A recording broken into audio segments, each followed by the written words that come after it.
கர்த்தரும் மகிமை நிறைந்த தேவனுமாயிருக்கிற ஆண்டவர் இயேசு கிறிஸ்துவின் நாமத்தினாலே அவருக்கும் அன்பின் வாழ்த்துக்கள். தேவன் தாமே நம் ஒவ்வொருவரையும் ஆசீர்வதித்து மகிமைப்படுத்துவாராக. இந்த நாளுக்குரிய தியான வசனம் எசேக்கியேல் 25 அதனுடைய 14வது வசனம். நான் இஸ்ரவேலாகிய என் ஜனத்தின் கையினால் ஏதோமினிடத்தில் பழி வாங்குவேன் என்று ஆண்டவர் சொல்லுவதை நாம் இங்கே காண முடிகிறது.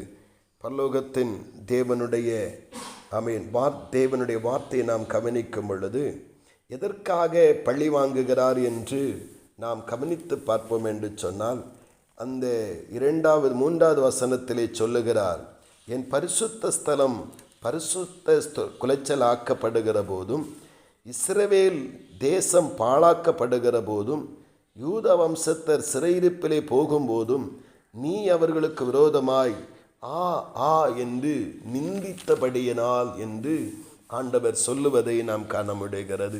பிரியமானவர்களே, இந்த நாளிலே ஸ்தோத்திரம், அநேகர் இந்த வசனங்களை கவனிப்பதில்லை.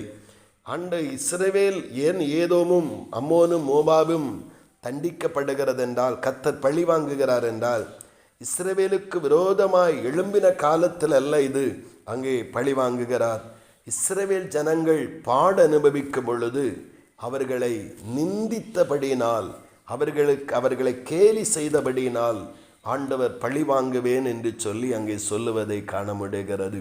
கவனிக்க வேண்டும், ஒரு தேவனுடைய பிள்ளை அல்லது தேவனால் தண்டிக்கப்படுகிற போது அல்லது ஆண்டவரால் சோதிக்கப்படுகிற பொழுது வேறொருவர் அல்லது அதை பார்த்து அதை ரசிக்கவோ அல்லது அதை குறித்து குற்றம் சாட்டி இகழவோ தூற்றவோ முறுமுறுக்கவோ அல்லது அவர்களை பழித்து பேசவோ ஆரம்பித்தால் அது தேவனுடைய பார்வையிலே பயங்கரமான தேவ கோபமாய் மாறிவிடும். அது பயங்கரமான குற்ற செயலாய் மாறிவிடும். அதைத்தான் இங்கே தண்டிக்கிறேன் என்று சொல்லுகிறார். பிரியமானவர்களே, நாம் தேவனுடைய பிள்ளைகள். நாம் பாட அனுபவிக்கும் பொழுது கர்த்தருடைய சமூகத்திலே பொறுமையோடும் ஸ்தோத்திரத்தோடும் கர்த்தருடைய ஜெயத்திற்காய் காத்திருக்க வேண்டும். இன்னொருவர் பாடு அனுபவிக்கும் பொழுது, தேவனால் சிறுமைப்படுத்தப்படும் பொழுது, அல்லது தேவனால் தண்டிக்கப்படும் பொழுது, அல்லது தேவன் அவர்களை சோதிக்கும் பொழுது அவர்களை குற்றவாளி கூண்டிலே நிறுத்தி அவர்களை அற்பமாக எண்ணி அவர்களை எந்த விதத்திலும் நாம் நசுக்க ஆ என்று சொல்லி சிரிக்க நாம் உட்படாதபடி நம்முடைய ஆவிக்குரிய வாழ்வை ஆரோக்கியமாக நாம் பாதுகாத்து கொள்வோம் என்றால் கர்த்தருடைய இரக்கத்திற்கு உரியவர்களாய் நாம் காணப்படுவோம்.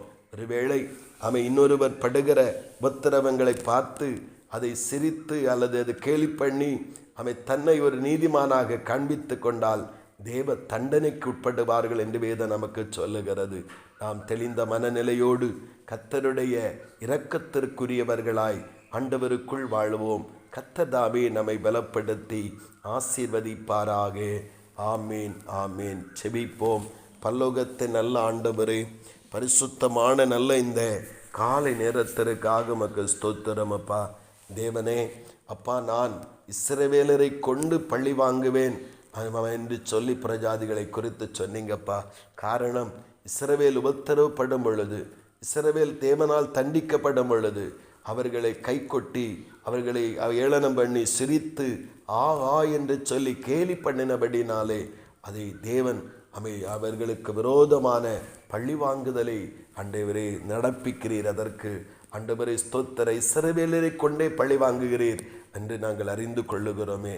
கர்த்தரே, எங்களுடைய வாழ்க்கையில் ஆண்டவரே நாங்கள் சோதனைக்குட்படும் பொழுது, நாங்கள் ஆண்டவரை சிட்சிக்கப்படும் பொழுது நாங்கள் பொறுமையோடும் விசுவாசத்தோடும் தரித்திருந்து நாங்கள் அதை ஜெயிக்க கிருபையை தாரும்.